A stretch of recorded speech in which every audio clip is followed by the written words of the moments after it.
Hello friends, welcome to the success Kendra. Friends देखिए, आज इस वीडियो में हम लोग Bihar SSC third CGL vacancy 2022 यानी कि सचिवालय सहायक भर्ती 2022 के लिए घटना चक्र का जो नया प्रैक्टिस बुक आया हुआ है, यहाँ पर आप देख सकते हैं बिहार एसएससी स्नातक स्तरीय परीक्षा हेतु।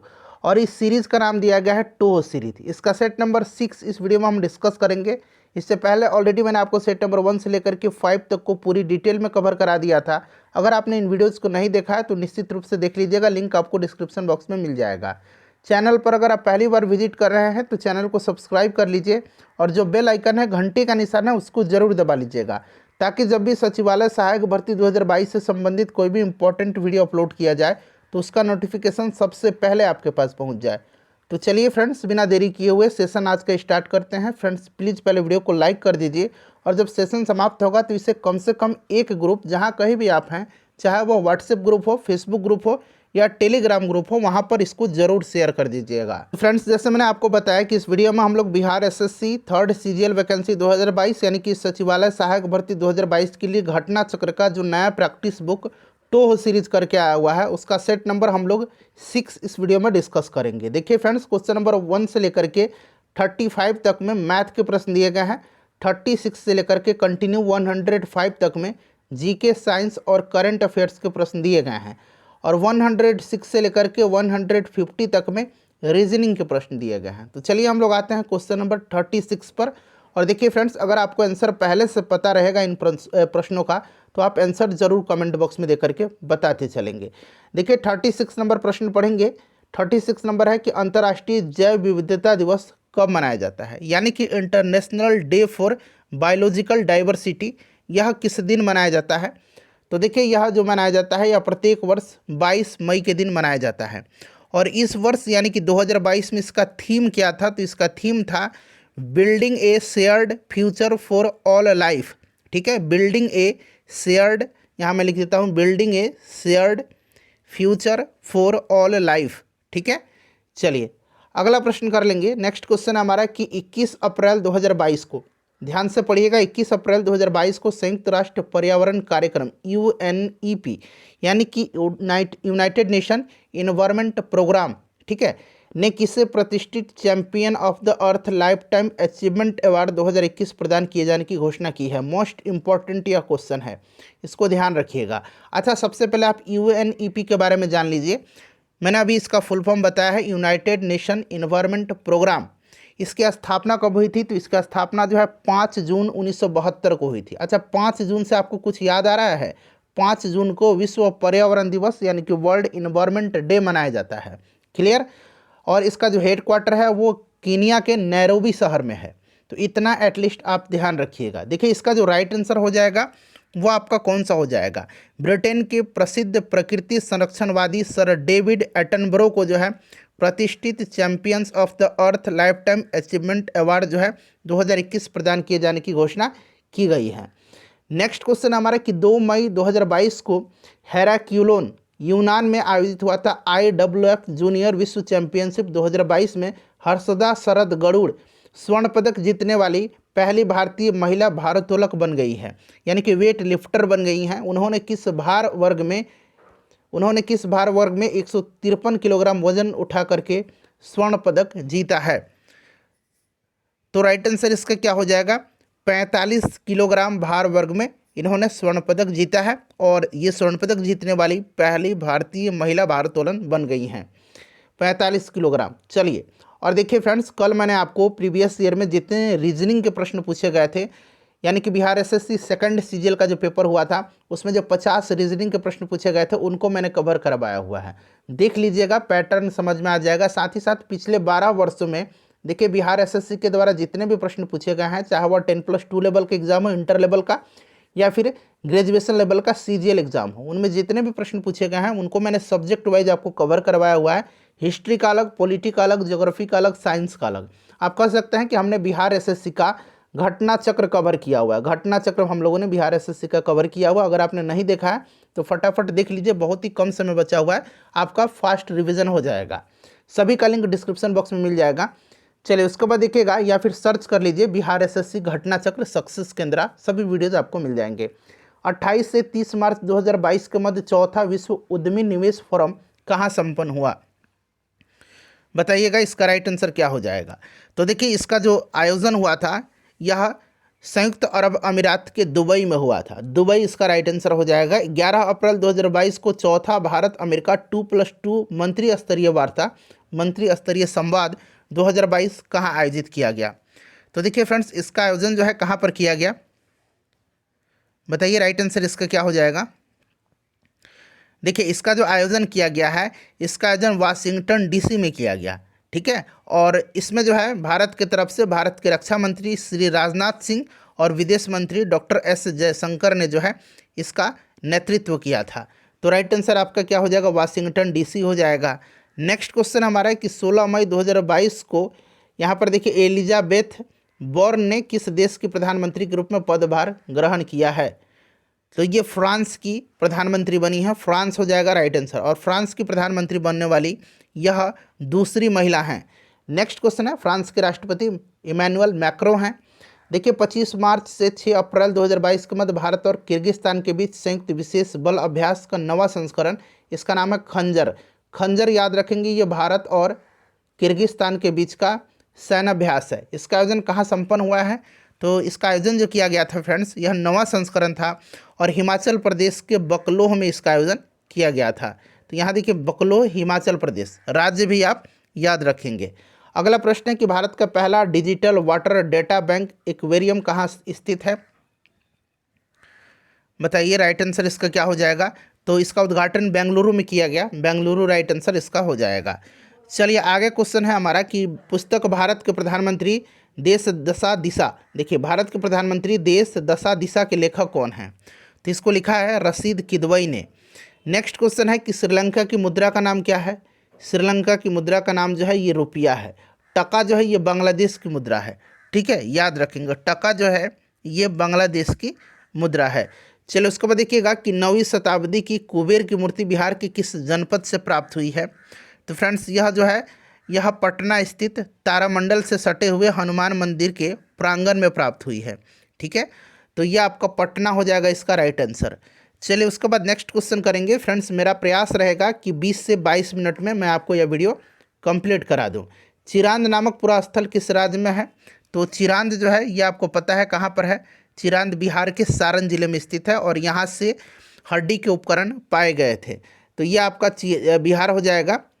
वर्ष 1939 में बिहार में अंबारी सत्याग्रह का नेतृत्व किसने किया था, तो राहुल सांकृत्यायन ने किया था अंबारी सत्याग्रह का नेतृत्व। बिहार शरीफ के पीर पहाड़ी पर स्थित मकबरा किस प्रशासक का है, तो ये प्रशासक जो था मलिक इब्राहिम था और ये तुगलक काल के समय में बिहार का प्रशासक था, ठीक है। तो ये आपका हो जाएगा मलिक इब्राहिम। निम्नलिखित में से कौन सुमेलित नहीं है। वाल्मीकि राष्ट्रीय उद्यान बिहार का एकमात्र राष्ट्रीय उद्यान है, पश्चिम चंपारण जिला में है। भीमबांध पक्षी अभ्यारण्य मुंगेर में है। नकटी और नागी ये पक्षी विहार जमुई में है।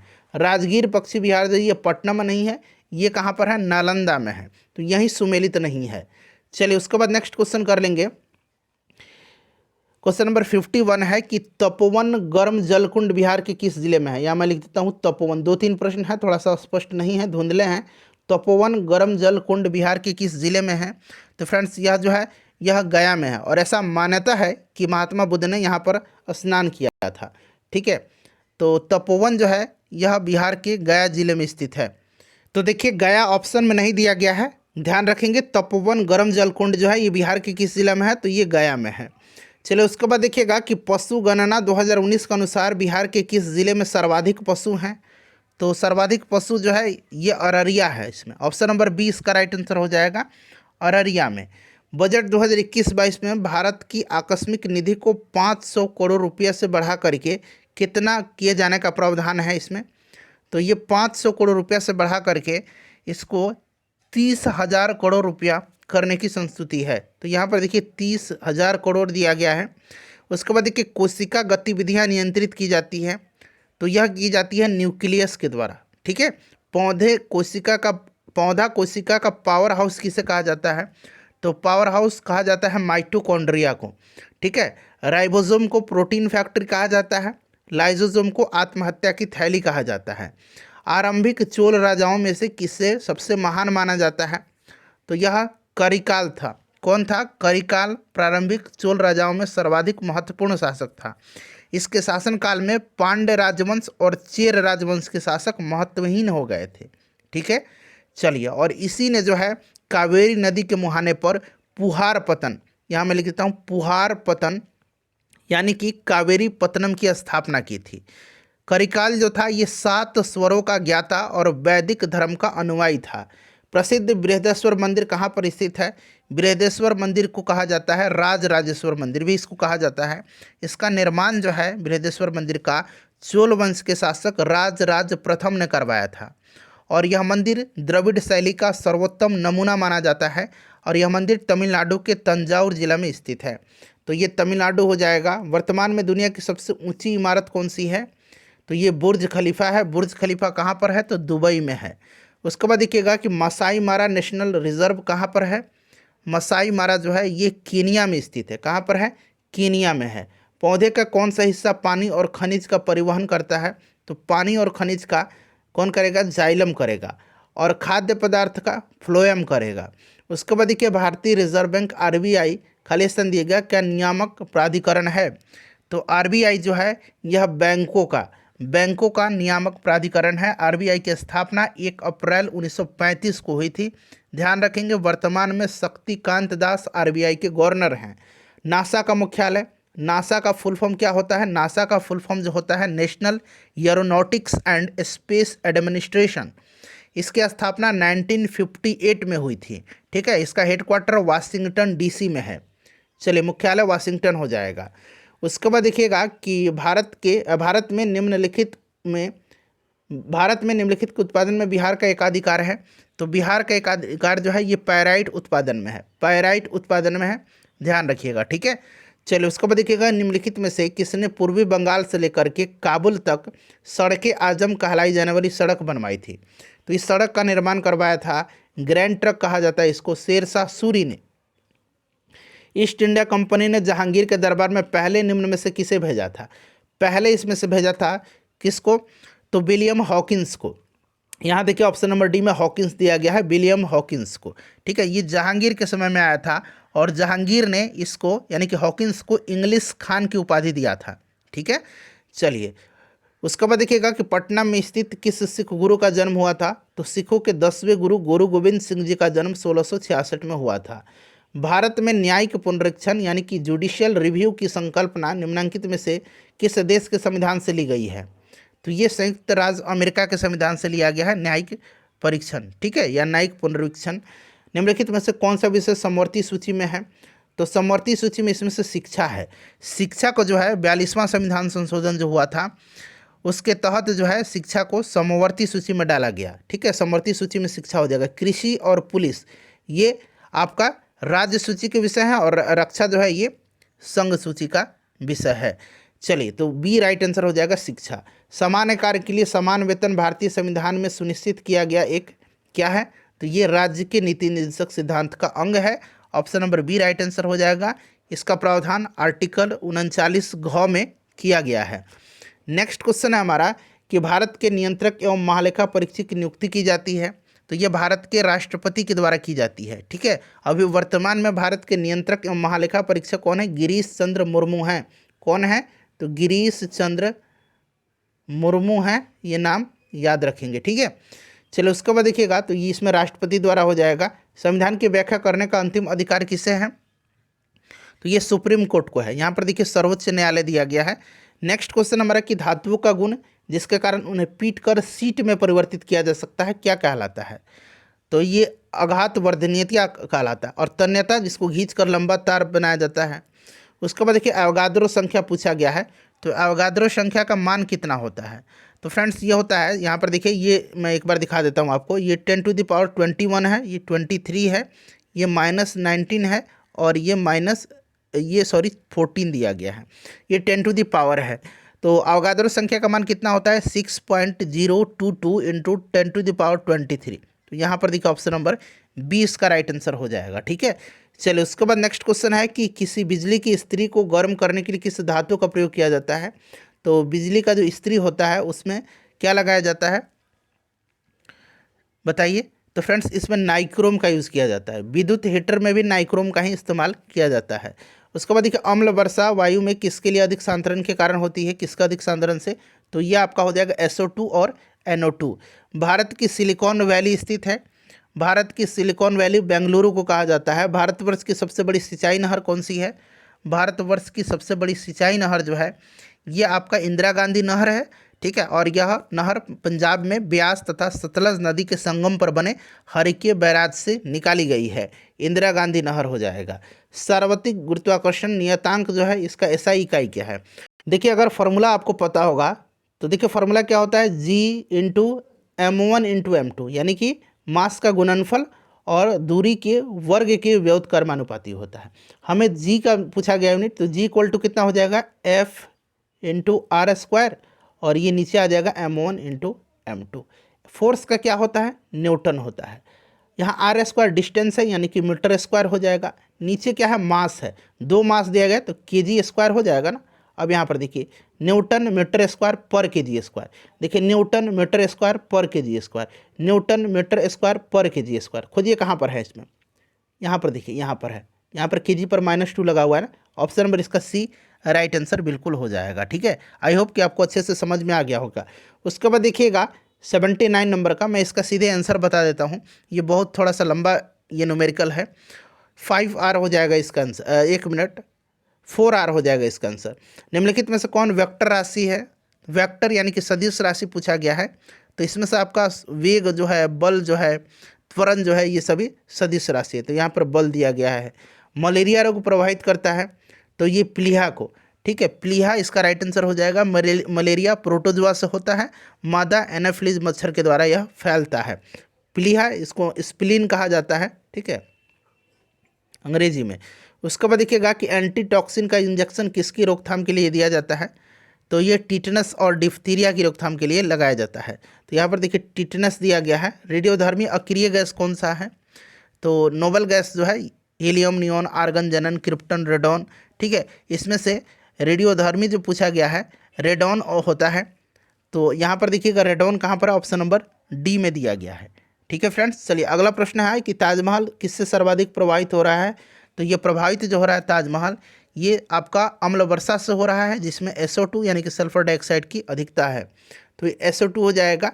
गुब्बारे में कौन सी गैस की प्रयोग की जाती है, गुब्बारे में कौन सी गैस की प्रयोग की जाती है बताइए। तो गुब्बारे में हीलियम गैस की प्रयोग की जाती है। हीलियम गैस की प्रयोग की जाती है क्योंकि यह वायु से हल्की होती है, ठीक है। उसके बाद देखिएगा कि एक खिलाड़ी या एथलीट को निम्नलिखित में से किससे शीघ्र और अधिक मात्रा में ऊर्जा मिलती है। तो इसके लिए कार्बोहाइड्रेट दिया जाता है। तो यहाँ पर देखिए कार्बोहाइड्रेट दिया गया ऑप्शन नंबर B में, ठीक है। चलिए उसके बाद देखिएगा कि फलों का यहाँ पर देखिए मधुर या मीठा स्वाद किसके कारण होता है, तो ये फ्रक्टोज के कारण होता है। ऑप्शन नंबर इसका B हो जाएगा करेक्ट आंसर, ठीक है फ्रेंड्स। चलिए अगला प्रश्न कर लेंगे। नेक्स्ट क्वेश्चन है कि 4 रक्त समूह AB, यहाँ पर देखिए AABBO किसमें सार्वभौमिक दाता, universal donor, blood group O को कहा जाता है, यूनिवर्सल रेसिपेटर, सर्वग्राहिता जो है ब्लड ग्रुप AB को कहा जाता है। मानव का सामान्य रक्तचाप कितना होता है, तो आपने पढ़ा होगा कि फ्रेंड्स देखिए जो इसमें डायस्टोलिक और सिस्टोलिक, ये बस आपको ध्यान रखना है। आपने पढ़ा होगा 120/80 mmHg,